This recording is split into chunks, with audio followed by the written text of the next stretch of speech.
your life be different if you could have both entrepreneurs and non-entrepreneurs that follow your system? You've heard that you shouldn't select entrepreneurs, but you need them if you want your franchise system to grow and thrive. So what do?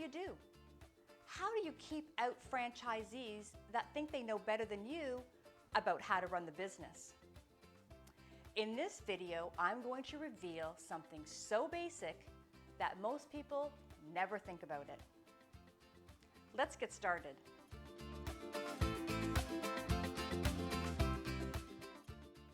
Hi, I'm Karen from Dynamic Performance Systems. We're the creators of the Franchisee Predictor that's been helping franchise executives like you predict performance of franchise candidates since 1988.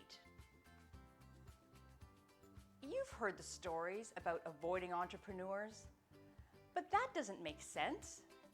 Every franchise system needs entrepreneurs at some point in their life cycle. So what makes the entrepreneurs that help build your system different from the rogue entrepreneurs that can damage your system? You already know the answer. It's that rogue franchisees all have an overconfidence in their own abilities. The reason they're overconfident is that they've mastered your system and are bored by the lack of challenge. Maybe they've become impatient with growing the business. They don't believe all the research and refinements you've done over the years. For some reason, after a little while, they forget that's exactly what attracted them to your system in the first place. Rogue entrepreneurs want to throw out your operations manual and do things their way. It leads to conflict between the franchisee and head office. It destroys the consistency of your system. Here's the secret to keep these people out of your system.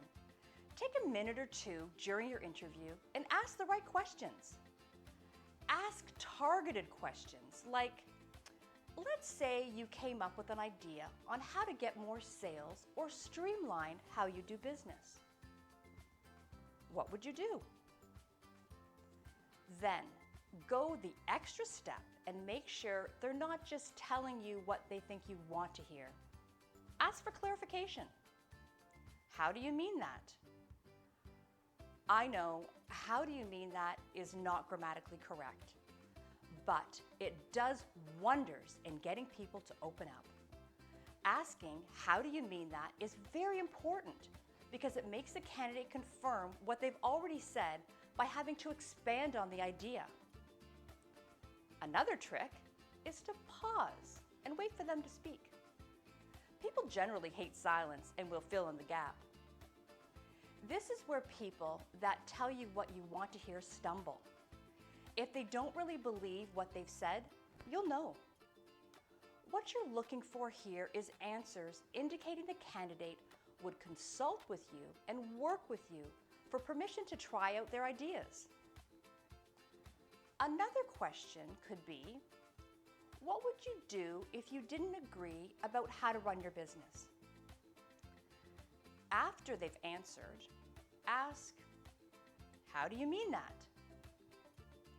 Again, you're looking for answers indicating the candidate would consult with you instead of making changes unilaterally. Asking a few extra questions in the interview will help you keep rogue franchisees out of your system and keep your operations manual intact.